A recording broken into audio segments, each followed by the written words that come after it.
This is 2.2 Nomenclature and Isomerism.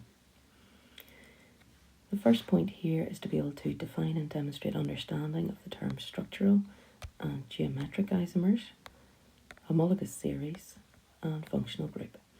Then applying IUPAC rules for nomenclature to name organic compounds with up to 6 carbon atoms and 1 or more functional groups. To be able to draw and name structural isomers of aliphatic compounds containing up to 6 carbon atoms, excluding cyclic structures. To draw structural and skeletal formula for organic compounds. To demonstrate understanding that geometrical isomers result from the restricted rotation due to an energy barrier about the carbon-carbon double bond and exist in E and Z forms. Then to draw and identify the structural formula of E and Z isomers.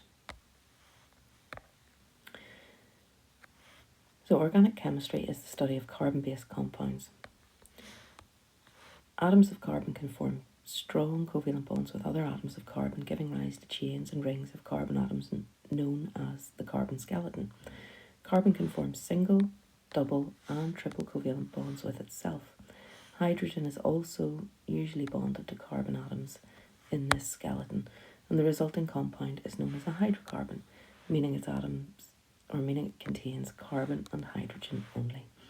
Other atoms such as oxygen, nitrogen and sulfur can be attached via covalent bonds to the carbon skeleton, replacing the hydrogen atoms, and the resulting compounds are usually more reactive than the basic hydrocarbon.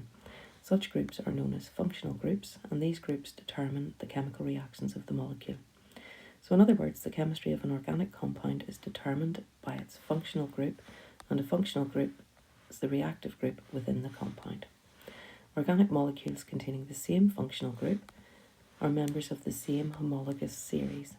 A homologous series contains compounds which have the same general formula with similar chemical properties and show a gradation in physical properties, and successive members differ by a CH2 unit. Organic molecules can be represented by a structural formula or a skeletal formula which represents the basic carbon skeleton of a molecule. For example, butane has 4 carbons and 10 hydrogen atoms. So this can be represented in a number of ways. We have the structural formula here, where each of the carbons is shown with all of its bonds to each of the hydrogens.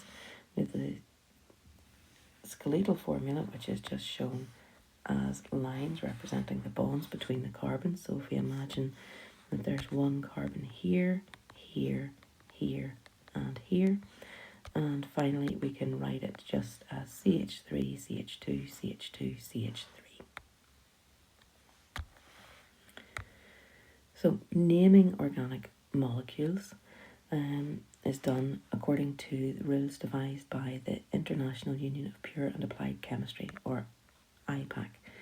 So each homologous series has specific rules. However, in general, we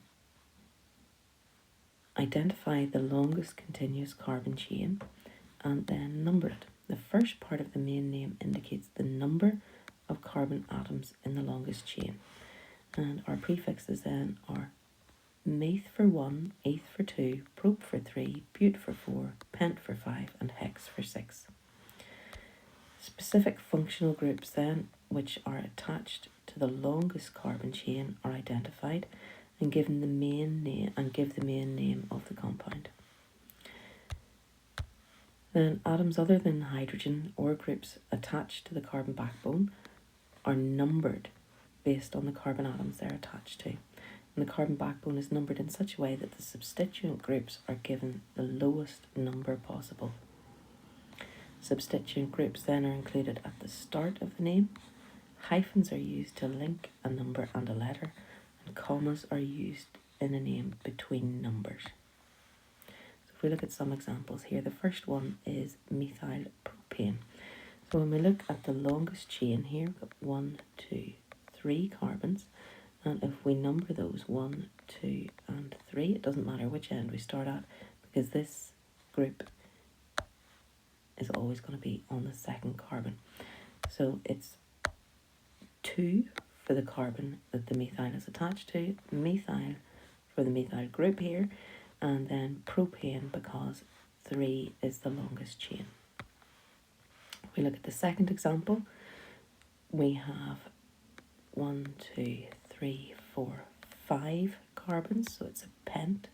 And if we number from this end, it goes 1, 2, 3, 4, 5. Coming from the other direction, it would be 1, 2, 3, 4, 5. And we want the smallest number. So for our name, so in this case, we're going to go 2 because that double bond is attached to the 2. So it becomes pent 2, and then because of the double bond, it's ene. Next, we have a compound which has 1, 2, 3, 4 carbons. And if we number, so that makes it bute. And there are no double bonds, so it ends in ane, butane, because it's an alkane. If we number from this end, 1, 2, 3, 4, coming from the opposite direction, it would be 1, 2, 3, 4. We want the smallest number, which means we go with the 2.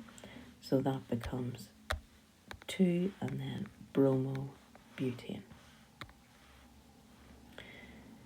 The next example is an alcohol, and if we look at the longest carbon chain, 1, 2, 3, 4, 5 carbons, so it's pent. And then because of the alcohol group, it's going to end in all, but we have to deal with the other two groups first and see what we're going to name it. So if we go from this end, 1, 2, 3, 4, 5, or if we go from the other end, 1, 2, 3, 4, 5. Now, we try and name the most important group, in this case, the OH group, first. So we get the 2, so it becomes a pentan 2-ol, and then the methyl group is attached to the 4th carbon, so it becomes 4-methyl pentan 2-ol. And in this example, we have the longest chain is 3 carbons, and we see that it doesn't matter which way you number it, 1, 2, 3, or 1, 2, 3, both of these chlorines are attached to the carbon. So we've got 3, so that's a propane because there are no double bonds.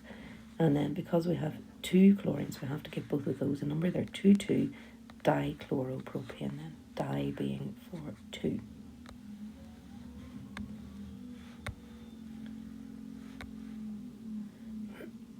So looking at structural isomers, these are molecules which have the same molecular formula but different structural formula.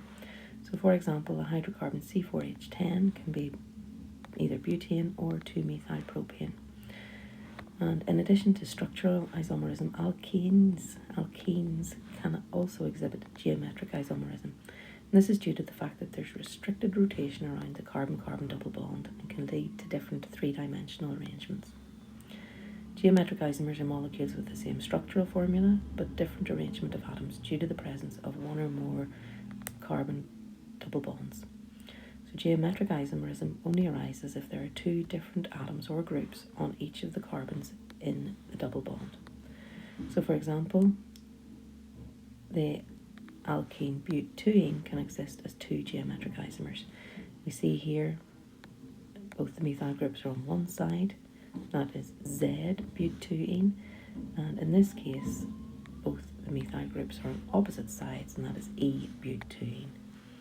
So Z is used when the higher priority groups or atoms are on the same side, and E is used when they are on opposite sides of the double bond. Priority is determined using this convention.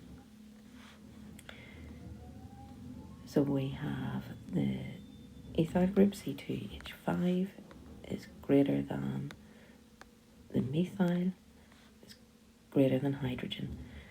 And iodine is greater than bromine, which is greater than chlorine, which is greater than fluorine, which is greater than carbon, and hydrogen is at the bottom of the list. So if we look at this example, the alkene 3-methyl-pent-2-ene, it exhibits geometric isomerism with E and Z isomers identified using priority rules. So this is Z, and you remember that Z means they're on the same side, so the ethyl and the methyl groups are on the same side here.